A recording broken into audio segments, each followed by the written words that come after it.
first female entrepreneur here on the show. I don't know why, but we're going to talk about that and a lot more stuff. Welcome, Phoenix Ha. How you doing? I'm doing well. It's good to see you. It's been a minute. Absolutely. Oh yeah, absolutely. It's still early morning in California, right? Yeah, it's 8 a.m. just for you. Thank you very much. Actually, not the first one saying that. I interviewed Jason, good friend of both of us, the other day, and he was like, "Dude, I usually get up at 10 o'clock in the morning, or at least I don't start working before that." All right, I'll come for Yeah, you, but only morning once. person. I'm a morning person. So it's okay. I'm okay. I'm usually working by 7:30, so this is good. All right, perfect, cool. Well, I want to dive into your journey a little bit, right? Because when we met, I believe you were still only a media buyer, right? Obviously, a pro at what you're doing. You were speaking at Affiliate World and had a lot of experience when it comes to marketing, but now you're a founder as well. Tell us a little bit about your journey and why you are a founder now. Why did you why do you want to be a founder? Yeah, I mean the journey's pretty incredible, and you've been a huge part of it, probably without even realizing it. But yeah, I was a media buyer, and about maybe almost 3 years ago, iOS 14.5 hit, and I was really frustrated. And I was like, okay, like I'm new in the media buying space. I'm trying to figure this out, but no one has answers. So I went into Ad Leaks, which is like a cool little forum on Facebook. If you know, you know. And I went on live, and I just went on Facebook Live. I'm not shy. So I was like, okay, what are you guys doing? I saw this Wall Street Journal A/B testing Android versus Apple. I think that's a really good segmentation. Here's my case study. What are you doing? It got thousands of views and no comments. No one said a word. So I was like, sick. But Chad Wilton messaged me on Facebook, and if anyone whose Chad is, big guy at Ad World and Affiliate World, he's like, "Hey, let's hop on a call. I want to get to know you." So we kind of got to know each other, and he's like, "Do you want to speak at Ad World?" And I'm like, "Me? Like, why would you want me to speak at Ad World? I'm like a nobody." And he's like, "You're a wild card. We'll see what happens." And then we did that, and by the grace of God, we ranked really, really high. I think it was like right up to next to Seth Godin. And I was like crying because I was like, what is this? This is so weird. And Chad's like, all right, we want you at Affiliate World Dubai. Another set of tears. And then on my way to Dubai, I met Jason and became really good friends with him and the whole crew. And then after that, got asked to do another Ad World, another Affiliate World, and then Geek Out. And I think it's been a complete whirlwind. But in that mess, iOS 14.5 was still an issue. Tracking was still an issue. So as much as all the fun, cool stuff to speak on, was present, we needed a solution. So I tried out all the competitors, now competitors. At the time, they were the only options. And it just didn't work for me as a media buyer. I know what I like, I know what I need. And if it doesn't fulfill that need, I just move on. So I'm going to just build it. So we built one. And it was all my selfish desires and needs as a media buyer. I needed everything accessible, really quick. I needed it in real time. I need to believe the data that I'm seeing is valid. So we only report off click data. And then the whirlwind started to keep going, and people were like, go, like, bring it out to the world. Don't just hold it to yourself. And I'm like, okay. So we launched officially in August, soft launch. We're still babies, but we're coming up in the space, and our name is getting there. And it's been a really fun time, but that's where my life's at. That's very cool. I love that. So you actually were looking for a solution to your own problems, your own challenges, right? You build it for yourself, and now you're bringing it to the world. That's fantastic. It's cool. It's a really cool feeling. That's really cool. Okay, so what you're building, just for those people who might not be in media buying, not in advertising at all, what you're building is a tracking solution. So, in easy terms, make people understand what is your product now. What is the actual solution that you're offering? Yeah. So attribution is in the easiest form to understand who gets credit for what sale or lead within a given amount of time. So I'll repeat like one more time, who gets credit for a sale or lead within a given amount of time. And after iOS 14.5, and it's going to continue, I mean, we're almost at 60, we're at 16 now. Um, the tracking is flawed, delayed, it's broken. So in the simplest terms is Facebook will tell you have $45,000 in revenue today, and you go into your Shopify store and you're like, I only have $30,000 in revenue. What are you talking about? We are Right. a bridge. We are a connection, a one-to-one connection. We're first party data, which means it's purchase data you own from your store, and we get ahead of it. So we know from clicks for sure that Facebook helped you sell X amount, right, in purchases. And basically it's unlocking so much opportunity in a gray area that no one had a solution for. And we have that. And then it also trickles in with all that data. We can create reports, all these things for you to make really, really great decisions in your ad buying. So I hope that Cool. was simplified enough. I think it was, yeah, absolutely. That's cool. And let me tell you, in case you're not in advertising, that is really needed. A lot of advertisers, pretty much every company out there is suffering fraud from not knowing how much they're making from their money they're investing. And obviously, that's an issue for every entrepreneur out there who ever has thought about running paid media. And probably you should if you have a company. Okay, so let's dive a little bit more into your entrepreneurial journey. So I understand why you came up with a solution, but then again, coming from having a job, even or especially actually when you're successful at what you're doing, it's quite a leap into starting your own thing, right? How did that feel? It's wild, man. It's funny to be able to talk to you because we're not only friends, we're kind of like colleagues in this space. It's weird going from media buyer to director, and then I'm managing a team, which I feel is a really big strength of mine. That uncovered, and I love my team, and I poured into that. That was actually my ethos for a while, my heartbeat for a while. And then going into, being the CEO of this company, your responsibilities are completely different, right? My job is to build relationships. My job is to build partnerships. My job is to lead the pack into the vision, right? And that is not what my role was 2.5 years ago. It's very strange. I have luckily great friends and mentors in the space that are like taking me under their wing, but it's been hard. I think the hardest thing for me is when I was transitioning out of my director role, I didn't want to let go. Like, I'm like, this is my department. I built it 3 times over. If you were at Affiliate World Dubai, I lost my team multiple times. I'm like, I hit rock bottom multiple times. I built it back up. But the team is in great hands now with this director. Her name is Shelby. And it was kind of a disservice to her because I wouldn't let go. So that was my biggest hurdle. Now we're detached for the most part. I'm super happy, but it's been a journey. It's been a growth journey. That's really cool. So now you're pretty much in an early phase with companies still, right? So you are taking clients already, right? So you are public, but you're in a beta phase. Is that what you said? No, so we're past the beta phase, thank God. We are taking clients. We had like a record-breaking number for what my goal was, and I'm so happy. But what we have right now is kind of an open forum. I want the best media buyers, any media buyer, to come in there and just rip it apart. I want you to tell me exactly what you want, what you don't like, what you need, because that's how it was built for us. We have an open forum through Slack, and we like everything is transparent. So we're live. We are live. That's cool. Yeah. That's cool. And I see that you're very open about the phase you're in. So let's talk a little bit about the biggest challenges that you have right now. How big is the team right now? Team's super small. We're 4. And it's Cool. it's been really great. Actually, if you count dev 6, then it's All right. You have people in house, you outsource. How do you build it? all in-house as of right now. Our BI team's pretty incredible, based in India, and I've worked with them for over 4 years. So, like, I know them, I trust them, and we're invested in this together. And then, also our sales team, and, I'm a part of that as well. It's time to grind. It's not time to multiply in terms of internal people, and it's been working thus far. Right. That's really cool. I mean, that's really the phase that you're in right now.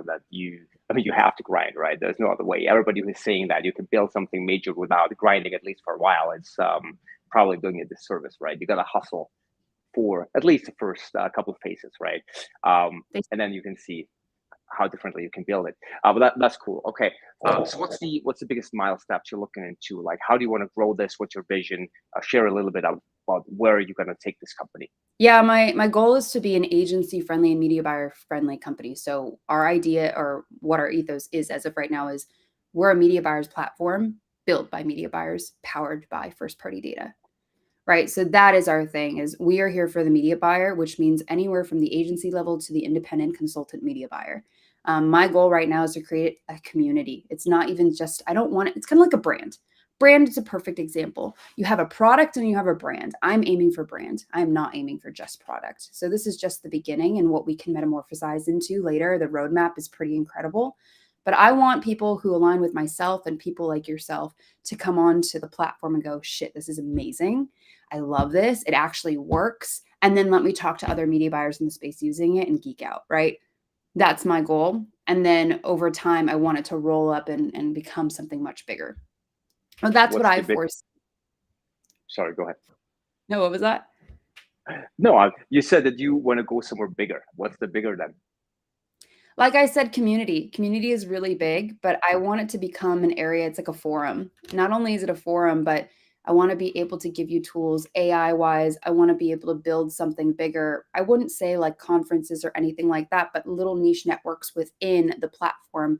They say a platform is only as valuable as the usage, right? So my number one goal is to get you to be on there every single day. The usage is there, the value is there. Exactly. Community is key. That's my goal right now. That's like a very simple goal. And then all the feature sets that come from that, those are just going to multiply. But I want it to be much bigger than just a data tracking platform. I like that. I like that a lot. I think one of the big mistakes that I've made in the past building businesses really, and it's very stereotypical, right? But not listening enough to the customers, right? And not building lean enough, right? But trying to think we know it, right? Or listening to investors or whatever it is. But in reality, of course, right? Again, it's stereotypical, but you want to listen to the community, right? Want to listen to your customers and build alongside what they need, right? Or what you need yourself, if that is in line with the community. My thing has always been if it doesn't make sense to me, then it doesn't fucking make sense. Make it make sense, right? If it doesn't make sense to me, I'm not going to do it. However, if someone brings a compelling argument and says, this is how it is, I'm not afraid to say I'm wrong. And that's what the beauty of this community based platform is they're going to go, I really need Amazon. And I'll come back and go, why do you need Amazon? For what purpose? Well, I need this, this, and this. Okay, why though? You have it here. What can we do differently? And then something beautifully births and we have something completely different. And now that person has buy-in, I have buy-in, we have a relationship, and then they're going, yeah, add Beacon 100%. And we provide them great tech. It's a cool relationship ping pong. That's really cool. I want to dive more into the phase you're currently in because obviously entrepreneurship is very different depending on what phase you're in, right? I was just in Tel Aviv last week with like a tech company founder who I've known for a long time. He started out basically in the office next door, and now he runs a pretty big operation. I think over 100 people, very successful in his space, right? Um, and that was just like within 3 or 4 years, right? And who knows where another 3 or 4 years he's gonna be. So in tech, things can go very quickly sometimes if you do it right. There's a little bit of luck involved and so forth, right? The phase you're in right now, I personally find one of the most fascinating because you are still like doing a lot of the things yourself. You're really like on top of a lot of different aspects of the company, and I think it's a very well sometimes stressful, but very enjoyable part of that journey. Tell me a little bit about how your day to day looks like right now. Crazy. So, Philip, this is actually such a great question because, wow, my day has changed. It used to be going into all my ad accounts. I had a system and plan. I had a way to manage my team, manage clients, high end, and then I was also, I'm, technically basically on an advisory board for the agency I used to be on. So, what is that growth for this agency? All of that completely changed. Now I wake up and I make sure that we have enough publicity, right? Does that mean I have to get on a podcast? This, that. I completely shifted my gears towards Twitter, which I never was on Twitter. Now I'm on Twitter nonstop, making sure that my presentations, I give everything I possibly can. And then it goes into demos, right? A lot of founders or entrepreneurs don't want to be on demos. They give people the job, right? Because that's the advice is you don't need to do it. Hire someone who's better at it. Well, let me at least get the capital to hire someone who's better at it. And I'm going to be there at the ground first. So it's going and getting demos. So it's acquiring demos and leads, and then also being on them to close. And then I have somebody else on the sales team that fulfills, right? And that has been our biggest success. That's my day. That's It's pretty cool. crazy. Yeah. That's no, that's awesome. That's awesome. I think that's so important to really speak with your customers all the time, right? And be closing yourself. This way, you understand what is needed, not just for sales, but actually for the customer, right? So, what's your biggest challenges then right now? Yeah, the biggest challenge right now is acquisition other than myself. So this is a totally different space. You're talking to somebody who's in media buying, and I'm like, I know how to acquire customers. It's so easy. Like, I wouldn't say easy, but it's a skill. And, it's building SaaS and acquiring customers in SaaS is completely different than that of D2C. Okay. It is so different. And that acquisition process has been a challenge. I've spent thousands on Facebook. I mean, that's very minimal, but for a startup, it's hard, and got maybe one lead. And then I go to a speaking event, or Yeah, I get to be on a podcast with you, or on Twitter, and I have at minimum 10 leads a week, right. right? Solid leads that convert. That's just a game changer. It's weird. So now I know I have to exhaust myself a little bit more. I have to lean into these communities, which I think is huge, by the way, when you're in SaaS. Lean into community, make your voice known. And I'm also lucky enough where like people are willing to push me up to the front to have a voice. But if we Right. didn't have that, it'd be a huge challenge. So it's like, okay, what are the other avenues to acquire new customers for SaaS? Definitely, definitely interesting. Yeah, it's a very different game. That's a different Fascinating. game. All right, so let me talk about one more thing. We only have like 4 or 5% left, but obviously, and I mentioned that at the beginning, you're one of the well, actually, you're the first woman on my podcast, right? I find that congratulations. it was there was no strategy behind this or anything, but obviously, a lot of men are founders. There's less women in entrepreneurship, right? Mhm. So I don't exactly know what it is. Maybe you have an opinion on this. Either way, tell me how it is for you being in an industry or an area that is so male dominated. Yeah, I'll start with like I love men. I love men because I've always been kind of a no, I do. Like I've always been a tomboy. I get along with men better than women, but that doesn't mean I don't love Right. women. Like Right. female energy, oh my gosh, like once unlocked could dominate everything. I think that in our industry specifically, it's a very masculine energy. And unless you're able to play, Sure. you're not taken serious. It's just the reality, right? The things, all the networking events we go to, we drink, we talk, and it's very intense. I love that. I thrive off of that. Not every, I would say, typical is not the right word, but females are necessarily have a different ecosystem with each other. Does that mean that there aren't incredible females out there that are just killing it? Absolutely not. They just haven't had the opportunity to break through just yet. So my goal and what I'm blessed to have is now that I'm given these opportunities, I hope it gives more to other women that are far going to surpass me, that are way better than me, which there are so many. So I think right now it's opportunity, being able to communicate effectively within a very masculine space, and then also just to like put your foot down and not give a shit. Like, don't get distracted. Don't let some random comment distract you. Just keep going. And more women in space are going to push you up to the front. So it's kind of where my head's at. Do you think? Do you think so? The points you just mentioned. Do you think that's harder for women than for men? Actually, do women get more easily distracted? Are they more easily offended by comments? Is it harder in general, or I would or do you think it has nothing to do with gender? I wouldn't say that. I think in our space specifically, our space is very strange, right? I come from the fashion world where it's predominantly women and they're running everything and they'll run you up and down and they are so efficient. They're amazing. Like I look up to Yeah. our space specifically is different, right? There are, and like it's no secret, there are comments that made. What are the three top questions? Who are you? Why should I know you? And how much money do you make? Right? That's literally what it comes down to. And if you can't handle that, if you get offended by that, or if you don't like that, then it might distract. And it's a little off putting, especially to women being surrounded by so many men. But I can't speak for all of them. I can only speak from my experiences. I think about my media buyers. At one point, I had all female team. And I thought to myself, if any of my women were here in my position right now, would they be game? And in the current media buying space without these conversations, I don't know if that were to be true. Now it's Mm. different. Things have changed. Guys are a lot more respectful. They're a little bit have more tact in terms of what they're asking because now people like yourself, Philip, are going, "Why are you asking me this stupid question? Ask me something of value."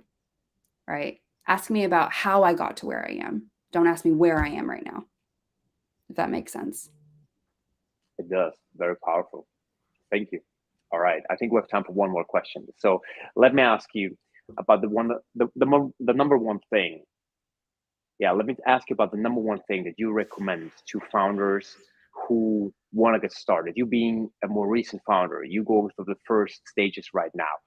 What's the number one thing that you would recommend to a new founder? Stick to your gut. Don't get distracted. I was very distracted in the beginning. I wanted so many things. And like, for example, you keep asking me, like, what's the future? What's the future? And my simple goal is to create the best possible platform for media buyers right now. So whatever that means asking them questions and doing that. But I also have a vision. There are pillars that I have. These are the 3 pillars I need to achieve, or this is what I have to go for. And if I don't hit these 3 pillars, I'm not going in the right direction. I had a really great conversation with a female, actually a potential female tech founder this weekend.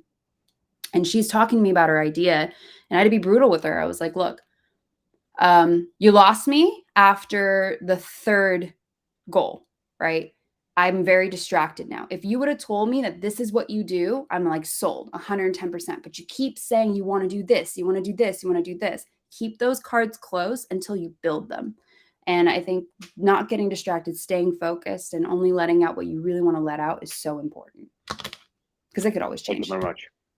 That was perfect. Thank you very much. This was Phoenix Ha. Thank you. Thanks for having me. It's so good to see you. Absolutely. Stay in the line for a minute. We say goodbye to everybody here. Guys, if you enjoy listening to amazing founders like Phoenix, follow my channel. We'll be back soon with another episode. Thank you again, Phoenix. Bye. Bye.